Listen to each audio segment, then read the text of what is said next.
Greetings, one and all. This is Michael DiMartino of EarthStock Foundation, coming to you from Crestone, Colorado, post the EarthStock Eco Spiritual Summit. And as amazing as the event was, of course, as all things in life, there's breakthroughs and there are breakdowns. So part of the event was helping to bring forward solutions for humanity at this time in our relationship to the environment and the natural world, and also with each other. So through that process, just over a year now, I've had the honor to get to meet grandmother Gail Thomas of the Salagi Woodlands people in Asheville, North Carolina. And paradoxically enough, a lot of the things we were speaking about at the summit came into manifestation shortly after with the hurricane that had a huge effect, of course, where grandmother Gail lives in Asheville, North Carolina, but a lot of the southeast of the United States. So this is unfortunately a big part of this incredible purification and transformation we're going through at this time. But unfortunately, this Mother Earth cleaning things up a little bit also has a lot of devastation and suffering for people, and exposing a lot of the injustices that we have done towards the earth and towards the environment. So with that, it's a great honor. I want to introduce to share a little more about her experience there, literally at ground zero, and you can kind of see some of the devastation even there, even though she was at the top of the mountain, the wind and the rains and just a lot of the things that happened there. So we want to welcome, and we're so glad that she's safe, grandmother Gail Thomas. Thank you so much. Ganali, hello friends. Hello, Michael. It's wonderful to be here. Extra wonderful after coming through such a horrible, just horrific event. And I was very fortunate. There is devastation all around me. My trees in my forest that I love so much are down on the ground now, and I was without anything: groceries, electricity, water, communications for over 2 weeks. But grateful to be alive, me and my dog, and no trees on my house, though some are still leaning that way and still kind of scary. And two huge landslides here on the mountain. One ended about 100 yards from my house, and huge boulders just came out of the mountains. And what was a tiny little trickle of a stream is now 50 feet wide with huge banks cut into the earth. And it's just unbelievable devastation here. But I'm hoping to share my ways of getting through this, what was helpful in those times when I was cut off from everything, some simple things that I had already been practicing as just a way of simplifying my life and making more time for my weekly gatherings of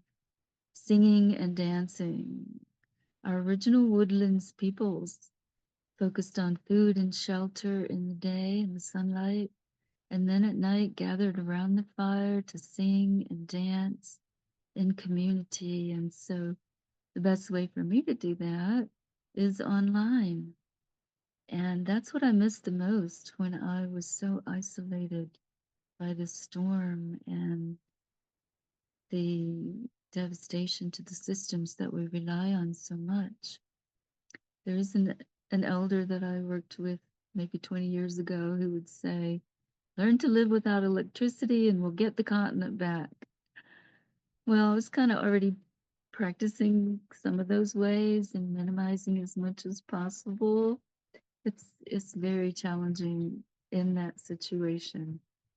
There is so much that we don't realize we rely on. And while I had the spring water just down the hill behind me, you can see that there was a lot of difficulty getting on the path. It was climbing over trees, and it still is. being able to get to the spring water and to the stream that supports so much life around me. And we haven't had any rain since the storm. It'll be a month now without rain in just a few days. And that's very uncommon for this area. But I want to do a presentation along with my gratitude for getting back to my weekly songs, sharing the songs that come to me in the dreams. And you can hear my gong. Hopefully, the wind is playing the gong now because I can't get to it very easily. And then also the dances that come from a journey, and that Michael is collaborating on the music and the messages of these dances. It's so beautiful to be able to share these in this supported community. Again, after being away for a month, that was really, really challenging for me. So I invite you all to join us. If you're on Facebook, search for a group called Transformation Dance and join us there, and we'll release the event schedules soon. Soon we'll release the November event schedules. Fortunately, I didn't release October. I wasn't able to do anything, so we're going to be back at that. And also, Michael and I are going to do a series to share my experiences of getting through this storm and this challenging time. Very simple things that I suggest you start practicing now so they're not new adventures in times of disaster that create so much stress and so many unknowns already. Very simple things we can do every day that also get us out of the products from the pipelines.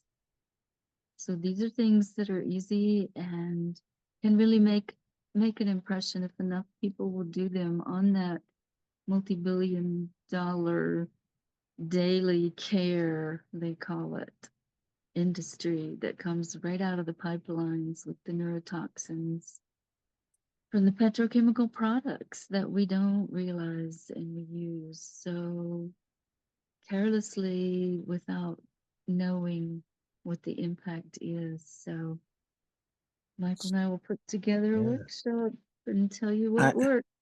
I actually had an epiphany as you were speaking. Ancient wisdom for a modern world in transition. Yes, beautiful. That is what we want to share. Yeah. Yeah, way too much experience, but grateful. Yeah. Yeah. More than magic fairy dust and feelings. Mhm. And I know you and I talk a lot. I mean, I know you have a background in Jungian psychology, and I went through a 3-year interfaith ministry program, and not to toot our own horns, but I know that in our communication we talk a lot about um, the world, about your tradition and indigenous perspectives, and we have the benefit of other wisdom keepers and grandmothers. And I know I talk a lot as an interfaith minister about various spiritual and religious traditions, but also right now, the focus of my work is being of service as a compassionate, sentient being in service to nature, to the environment, and also to humanity for those who have, and I want to be very discerning when I say this, for those who have eyes to see, ears to hear, but also the humility to put sometimes their own personal needs or traumas aside to focus and work on the bigger picture. So, ancient wisdom for a modern world in transition.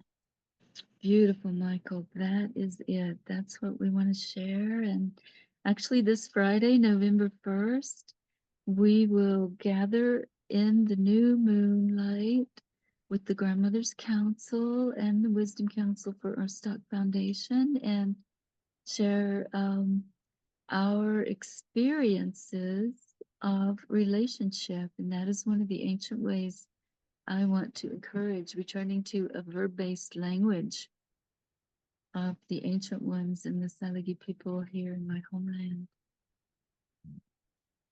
Well, we're very re-inspired that we're continuing to germinate these ongoing roundtables and councils. Of course, the Wisdom Keeper Council.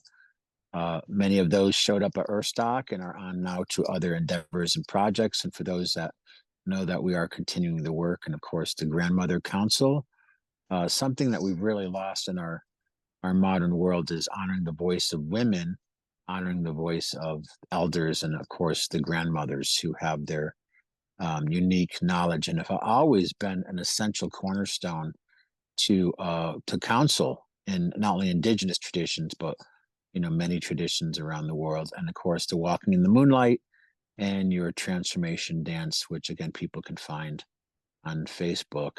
And I'm still doing deep listening right now to I'm going to start up Solutionaries again, which is really showcasing briefly the people that are making positive change through solutions in the world.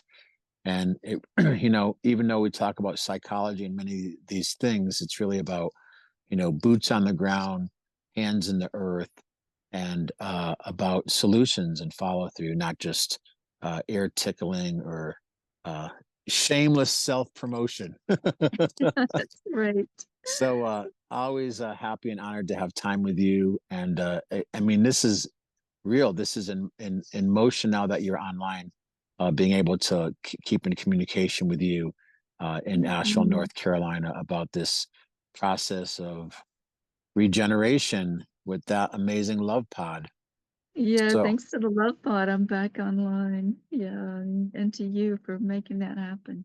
yeah, and shout out to Stephen and to Yeah. Chief for the work that they're doing, Mhm. and some of the seeds from Earthstock Summit will continue to germinate and bring positive change and solutions to the world. So thank you so much for your time, and we're just glad that you're safe, and we'll be supporting you and continuing the programming here online and in person. So thank you so much. Oh, thank you too, Michael. Wadoro pinami owaste. And also a shout out to many others. I know SD Youngwolf joins us many times, and other very profound, insightful wisdom keepers from around uh, Turtle Island and around the world. So again, thank you so much. He'll be there on Friday, as will Patricia Aguilera in Brazil, and at the Big Canoe. Many of our usuals will be there All talking right. about relationship, deepening into it on Zoom. We'll tell Oh, my. our four-legged friend there with you that we also say hello. Oh, yes, my little foxy dog. He's a good boy. All right. Thank you. Until again. Till again.